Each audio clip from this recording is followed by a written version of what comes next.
Halo sobat sehat semua. Assalamualaikum warahmatullahi wabarakatuh. Salam jumpa kembali dengan saya Sugito di channel Berbagi Sehat, channel edukasi dan motivasi seputar asam lambung, gerd, inisiatif psikosomatis. Berdasarkan pengalaman saya sebagai orang yang pernah mengalami gangguan asam lambung, gerd, inisiatif psikosomatis. Harapan saya khususnya kepada teman-teman yang masih dalam penderitaan asam lambung, gerd, inisiatif psikosomatis, setelah menonton video ini akan dapat tersugesti dan termotivasi untuk dapat cepat sembuh. Saya bisa sembuh, insya Allah teman-teman pasti juga bisa sembuh, badai pasti berlalu. Baiklah teman-teman, pada kesempatan kali ini saya akan berbagi seputar asam lambung, gerd, inisiatif psikosomatis ya. Sesuai dengan pengalaman yang pernah saya alami ya, mudah-mudahan bisa membantu teman-teman ya, khususnya yang masih mengalami gangguan ini.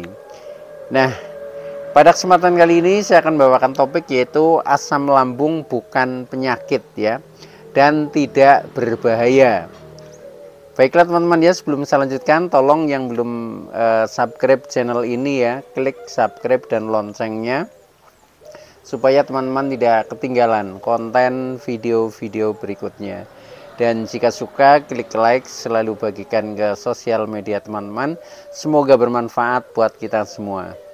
Baik, kita lanjutkan. Jadi topik kita kali ini adalah asam lambung bukan penyakit dan tidak berbahaya. Teman-teman semua perlu kita sadari bahwa penderitaan asam lambung, gerd, inisiatif psikosomatis yang disebabkan oleh multifaktor ya, baik itu faktor fisik maupun faktor psikis, dengan sensasi yang sangat beragam ya, mulai dari ujung rambut sampai dengan ujung kaki yang sering kita kenal sebagai 1001 rasa sensasi.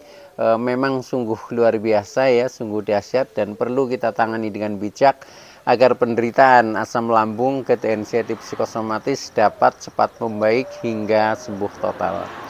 Nah, khusus pada season kali ini ya, saya sharingkan topik ini yaitu asam lambung bukan penyakit ya dan tidak berbahaya. Ini juga sebagai jawaban atas pertanyaan subscriber setia ya yang menanyakan kepada saya, Pak Gito, apakah betul asam lambung tidak menyebabkan kematian ya, artinya asam lambung tidak berbahaya ya. Maka dari itu saya ingin sharingkan kepada teman-teman, tentunya sesuai dengan pengalaman dan pengetahuan yang saya dapatkan tentang referensi mengenai hal ini ya. Mudah-mudahan bisa membantu teman-teman untuk menjadi tidak cemas ya, ya.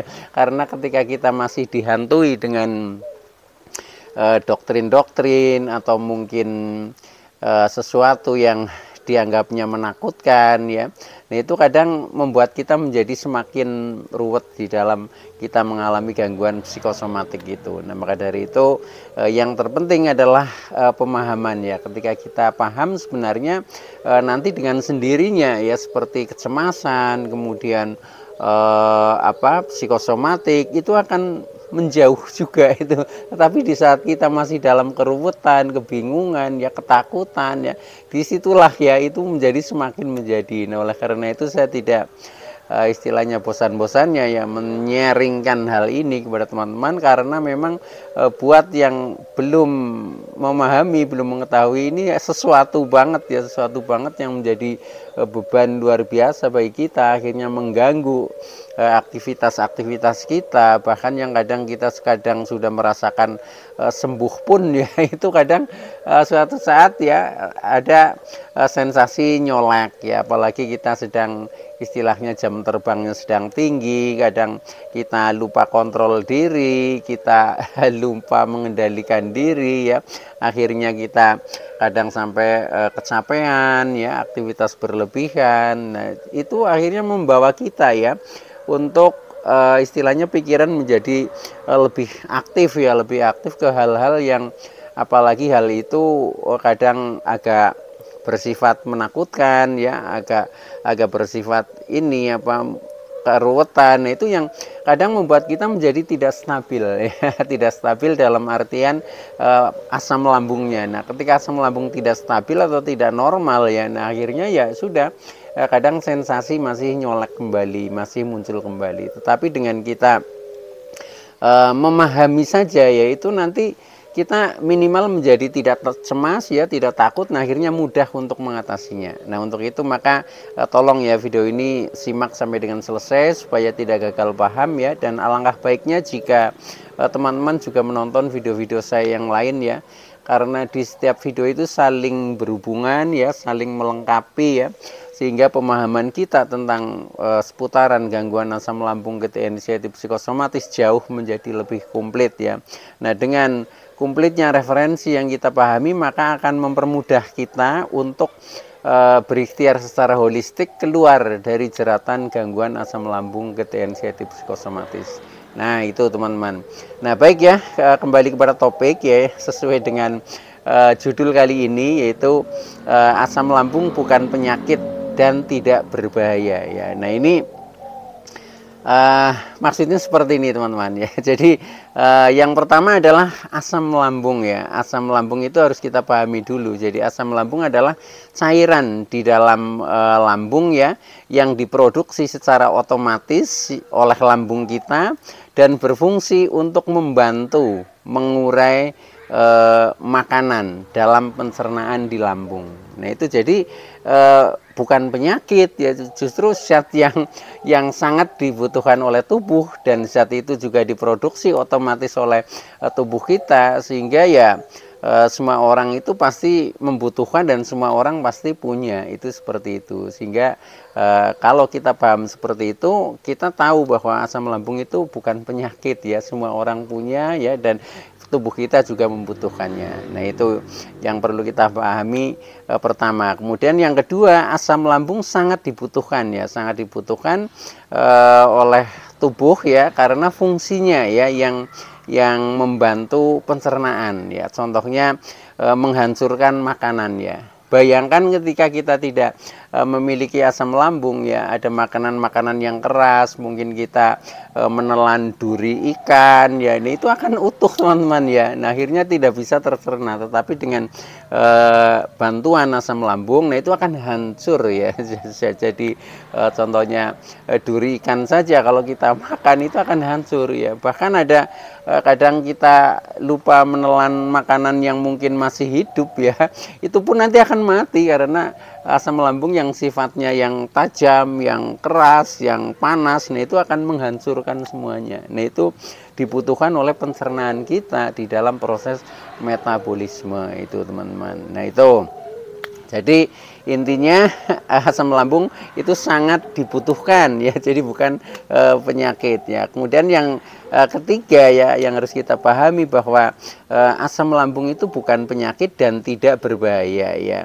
Itu tapi merupakan zat yang dibutuhkan tubuh dan dimiliki oleh semua orang. Nah jadi kalau sudah dikatakan itu bukan penyakit, kemudian tidak berbahaya, kemudian dibutuhkan dan dimiliki oleh semua orang, sehingga ketika kita mendengar kata-kata asam lambung itu kita rasanya damai saja teman-teman ya, jadi tenang saja. Tetapi dulu ketika saya masih mengalami gangguan ini, istilahnya di fase yang masih serius ya, masih sensasinya juga banyak, itu memang kadang dengar saja kata-kata asam lambung itu sudah rasanya itu sensasinya menjadi bertambah ya, kecemasan kita juga menjadi takut ketika mendengarkan kata asam lambung. Apalagi ada berita ya, tetangga kita misalkan yang meninggal gara-gara asam lambung, itu langsung lemes ya badan saya, itu seperti itu ya, karena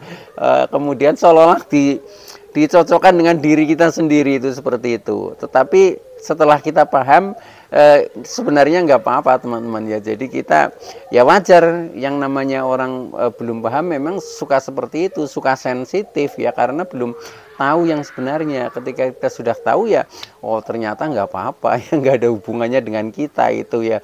Kalau misalkan ada orang meninggal, ya udah biarlah meninggal karena mungkin dia terkena penyakit yang sudah parah ya, tetapi bukan sakit asam lambung ya.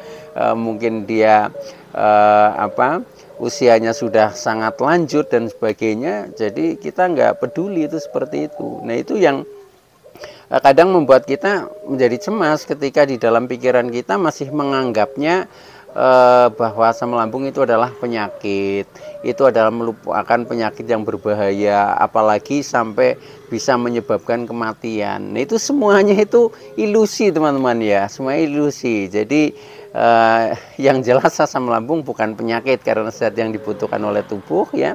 Nah, kemudian yang kedua juga tidak berbahaya ya, bagaimanapun juga karena tubuh kita juga membutuhkan itu sebagai katakanlah enzim pencernaan kita, penghancur makanan yang ada di dalam lambung, sehingga bukan sesuatu yang membahayakan. Apalagi kadang orang bilang menyebabkan kematian, itu salah teman-teman ya, salah. Jadi enggak. Kalau toh misalkan orang itu terkena asam lambung kemudian pada akhirnya meninggal, nah itu karena ada faktor yang lain di luar asam lambung. Kalau hanya seputar asam lambung itu tidak akan mematikan dan tidak berbahaya. Nah, kecuali memang ada penyakit-penyakit yang lain atau mungkin terkena komplikasi ya, nah itu masalahnya sudah lain ya. Jadi sudah di luar asam lambung. Jadi asam lambung untuk menyebabkan kematian itu tidak, teman-teman ya. Jadi tidak bisa menyebabkan kematian karena itu zat yang dibutuhkan oleh tubuh kita ya. Nah, mungkin kalau secara tidak langsung sih mungkin juga ya, tetapi menyebabkan kematian secara langsung itu tidak. Asam lambung bukan zat yang mematikan, teman-teman. Nah, itu yang perlu dipahami sehingga buat kita yang mengalami gangguan ini ya, itu tidak sampai cemas berlebihan ya. Ya, itu wajar ketika memang kita belum paham benar ya, seperti itu ya. Jadi kecemasan itu berangkat dari ketakutan sebenarnya, teman-teman ya. Takut akan informasi ya, kemudian takut akan sensasi yang dirasakan tidak nyaman ya, kemudian pikiran ini menghayal ke hal-hal yang negatif yang seolah-olah itu akan mengenai diri kita. Nah, sehingga kita menjadi semakin cemas, menjadi semakin takut ya. Akhirnya tubuh kita selalu diwarnai dari sensasi psikosomatik kita, karena ketika pikiran kita negatif ya respon tubuh kita negatif. Nah, itu orang-orang yang terkena psikosomatik itu memang seperti itu, teman-teman. Nah, baik ya, jadi intinya seperti itu. Kemudian kita lanjutkan yang masih ada hubungannya dengan ini ya, supaya kita betul-betul paham ya. Yang berikutnya adalah asam lambung itu memang bisa akan menjadi gangguan ketika dalam keadaan yang tidak normal ya, seperti kekurangan ataupun kelebihan. Tapi sebenarnya itu juga alami ya. Jadi asam lambung itu sebenarnya tidak apa-apa ya, tetapi pada saat itu dalam kondisi yang tidak normal. Nah, tidak normal itu artinya asam lambung itu bisa juga kekurangan, bisa juga kelebihan ya. Nah, segala sesuatu yang dalam kondisi yang tidak normal itu pasti akan ada sensasi ya. Itu sebenarnya hanya seperti itu, sehingga ketika asam lambung kita kekurangan maupun berlebihan ya, itu pasti ya tubuh kita akan mengalami sensasi. Nah, sensasi itu sebenarnya alarm tubuh supaya kita merubah perilaku kita, merubah sikap kita. Itu hanya seperti itu yang perlu kita pahami. Dan ini sebenarnya masih alami ya, karena semua orang itu mengalami seperti itu, karena sifat dari asam lambung itu memang sifatnya dinamis. Jadi kadang normal, kadang kurang, kadang lebih, itu biasa ya. Jadi proses. Nah, itu yang menyebabkan itu juga ada. Nah, nanti yang lebih penting lagi bagaimana caranya supaya menjaga itu semuanya bisa normal, sehingga kita menjadi dalam kondisi yang tetap nyaman ya, tetap damai ya, bahkan tetap bahagia. Itu karena kita bisa menormalkan kondisi asam lambung kita. Sebenarnya seperti itu yang perlu kita pahami, itu seperti itu. Nah, kemudian yang lebih penting lagi ya, berikutnya adalah asam lambung akan baik-baik saja ketika normal. Nah, ini jadi tidak akan ada sensasi, tidak akan ada merasa kita terganggu ketika memang kondisinya normal. Nah, maka dari itu cara menjaga agar asam lambung tetap normal ini penting untuk kita lakukan ya, bahkan bila perlu jadikan pembiasaan ya, kita selalu ingat, selalu mempraktekkan. Nah ini yang kuncinya hanya di situ, itu seperti itu. Setelah kita paham, kemudian kita tahu caranya untuk menjaga agar asam lambung kita tetap normal ya, supaya tidak ada rasa-rasa yang atau sensasi yang tidak nyaman ya itu muncul ya, bermunculan, maka kita harus menjaga. Nah itu sebenarnya hanya rahasianya di situ ya. Yang bisa menjaga ya diri kita sendiri. Nah berikut ini adalah cara menjaga agar asam lambung tetap normal ya, seperti itu teman-teman. Nah ini yang lebih penting, yaitu cara menjaganya sebenarnya yang ada dua hal garis besar. Yang pertama adalah menjaga 5P ya. Kemudian yang kedua adalah melakukan terapi-terapi. Itu seperti itu. Menjaga 5P ini untuk antisipasi sebelum kita istilahnya mengalami ya, atau sebelum kita katakanlah kambuh ya, itu seperti itu. Tetapi ketika kita sudah mulai merasakan, itu memang harus kita lakukan terapi-terapi. Sebenarnya ini juga tip-tip yang sudah pernah saya sharingkan kepada teman-teman ya, cuma ini saya ingin mengulang secara garis besar saja supaya mudah dipahami. Jadi yang penting pemahaman yang pertama itu tadi ya, jadi beberapa hal yang menguatkan kita bahwa asam lambung itu adalah bukan penyakit, asam lambung tidak berbahaya, asam lambung tidak menyebabkan kematian.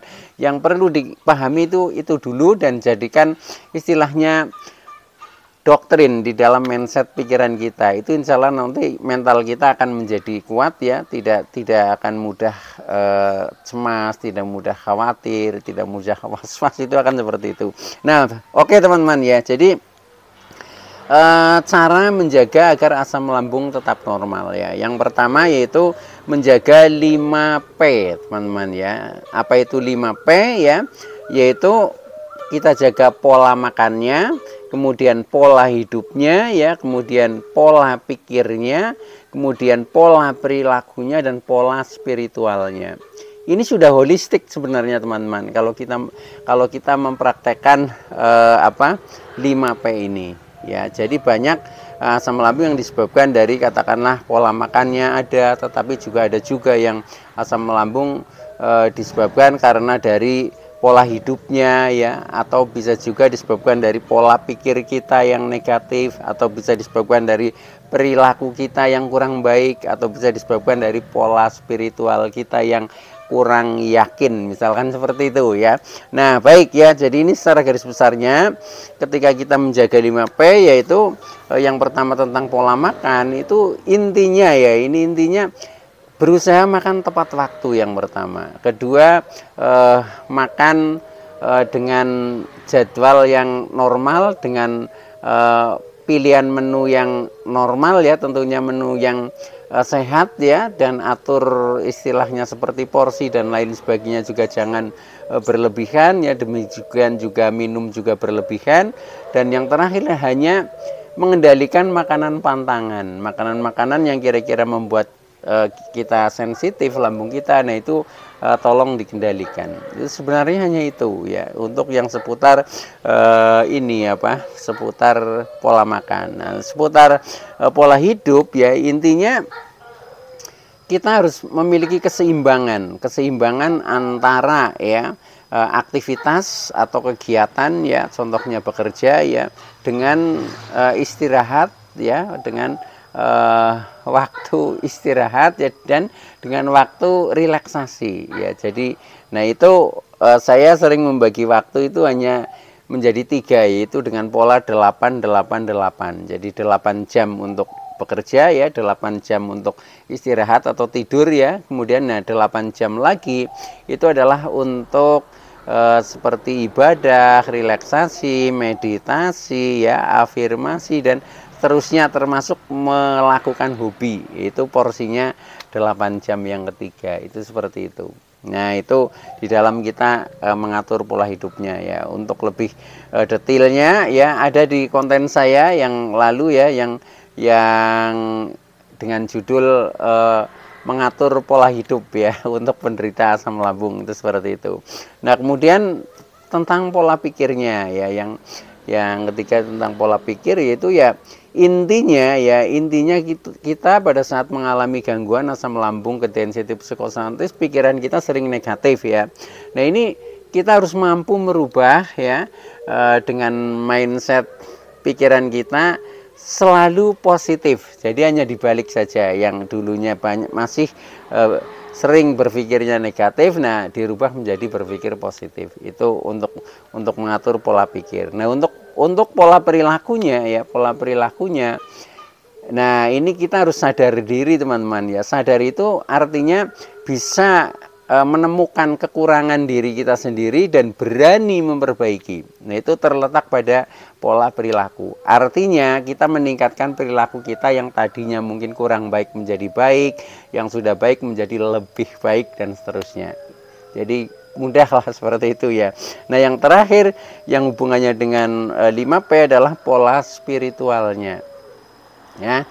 Nah, pola spiritual ini hubungannya dengan keyakinan kita ya, keyakinan kita tentunya kepada Sang Pencipta, yaitu bisa melalui agama kita masing-masing. Nah, itu tingkatkan ritualnya ya. Jadi mungkin yang muslim yang sholatnya jangan sampai ketinggalan, mungkin kita tambah banyak membaca ayat suci, banyak berzikir, banyak sedekah ya, dan lain sebagainya.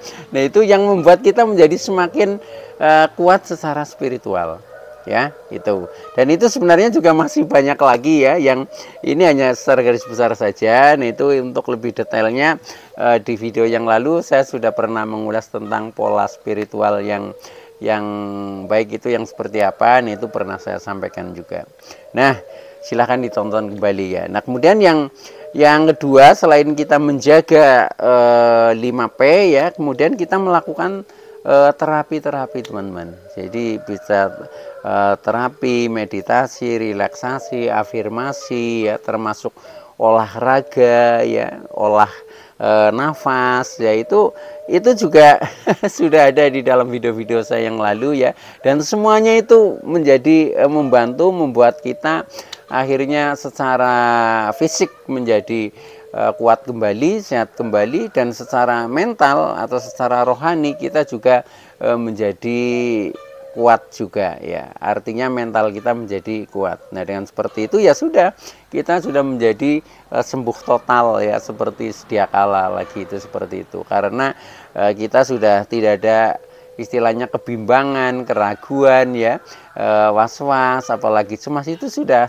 normal semuanya. Ketika kita sudah bisa menerapkan semuanya itu ya, walaupun awalnya itu mungkin berat, awalnya seperti tidak ada perubahan apa-apa, tetapi ketika kita konsisten ya, istilahnya istiqomah, kita lakukan terus, itu pasti teman-teman. Jadi pasti akan ada perubahan. Jadi perubahan memang datangnya dari dalam diri kita, bukan dari siapa-siapa. Maka dari itu ketika kita ingin sehat ya, terbebas dari gangguan asam lambung, kemudian sensitif psikosomatis, kita harus bangkit mulai dari dalam diri kita. Jadi solusinya tidak ada di jalan keluar, tetapi jalan ke dalam, yaitu ke dalam diri ya. Baik teman-teman ya, itu dulu yang bisa saya sampaikan, kurang lebihnya mohon maaf ya. Terima kasih atas like, subscribe, serta komennya. Saya Sugito dari channel Berbagi Sehat. Saya bisa sembuh, insya Allah teman-teman pasti juga bisa sembuh. Badai pasti berlalu. Oke, terima kasih, sekian, wassalamualaikum warahmatullahi wabarakatuh.